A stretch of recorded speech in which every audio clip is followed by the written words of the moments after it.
सात संगत जी, प्रेम से कहना धन निरंकार जी। सात संगत जी, आज दासी के विचार का विषय है प्रभु की इच्छा को मानना।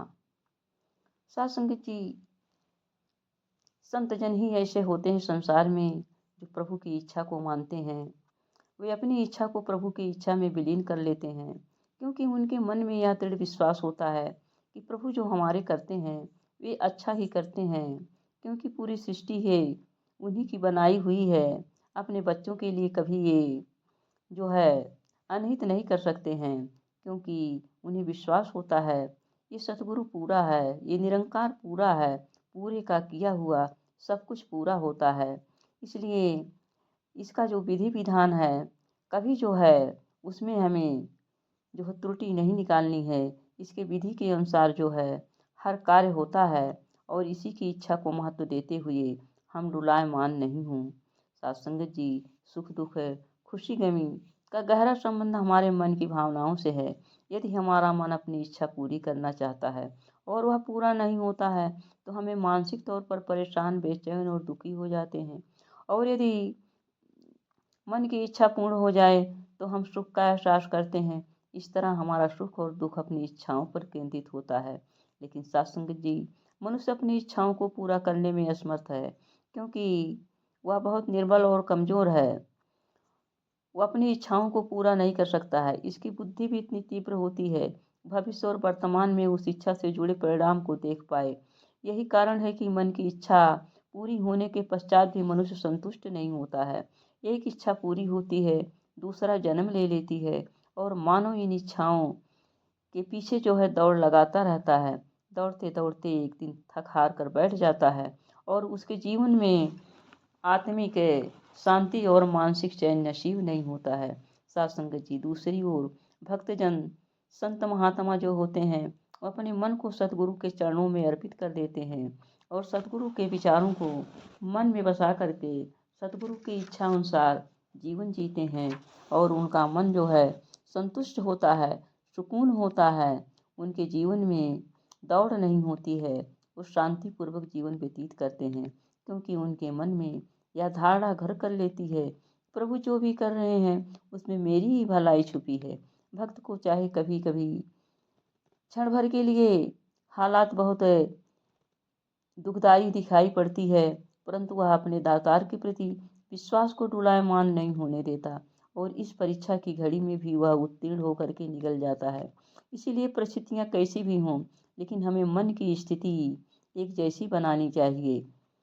बाबा गुरबचन सिंह के कुछ प्रवचन यहाँ दासी आपके सामने व्यक्त कर रही है। भक्त सुख दुख में एक सा रहता है।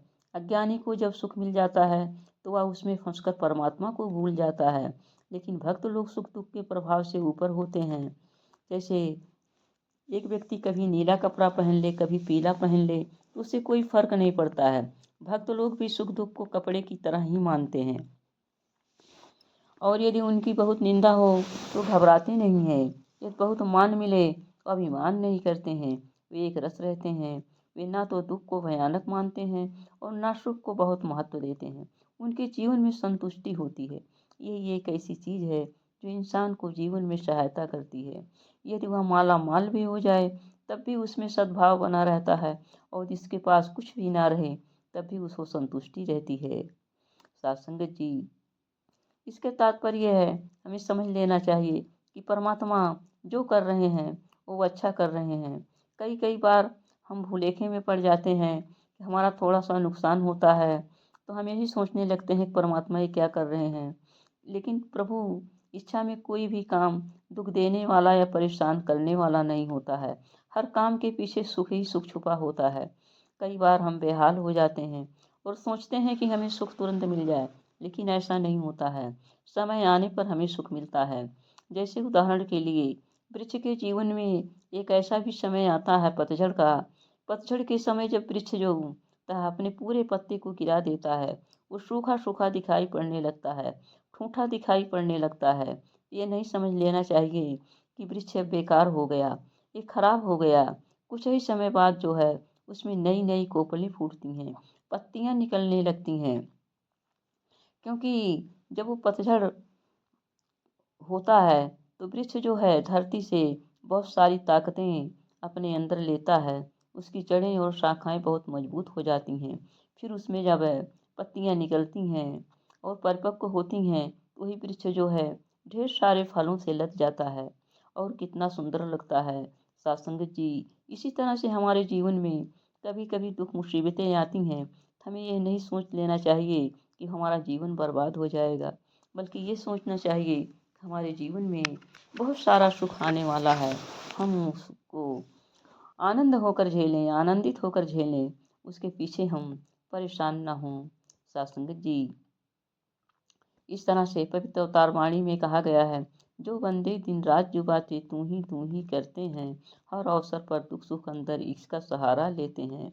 बाबा जी कह रहे हैं, जो बंदे, जो संतजन रात दिन हर पल हर क्षण तू ही निरंकार का सहारा लेते हैं, हर अवसर दुख हो चाहे सुख हो, इसी का सहारा लेते हैं। सत्संगत जी, उनके अंदर जो है कभी भी उनका मन डोलायमान नहीं होता है, बल्कि वो आनंद की अवस्था में जीवन व्यतीत करते हैं। साथ संगत जी, संतजन दुनिया की ओर से बेपरवाह भले दिखाई पड़ते हैं, लेकिन अपनी धुन में मगन रहते हैं। जैसे किसी इंसान ने सूफी भक्तिन राबिया से प्रश्न किया कि क्या आप शैतान से दुश्मनी करते हैं? राबिया ने उत्तर दिया, मुझे अपने रहमान की दोस्ती से फुर्सत ही नहीं है मिलती, मैं शैतान से दुश्मनी कर सकूं। रब्बी पुरुषों का हर पल सब्र शुक्र और रजा में व्यतीत होता है। साथ संगत जी, इसी तरह से हमें भी होना चाहिए कि हम जो है किसी की तरफ ध्यान ना दे करके केवल अपने परमात्मा की तरफ ध्यान दें।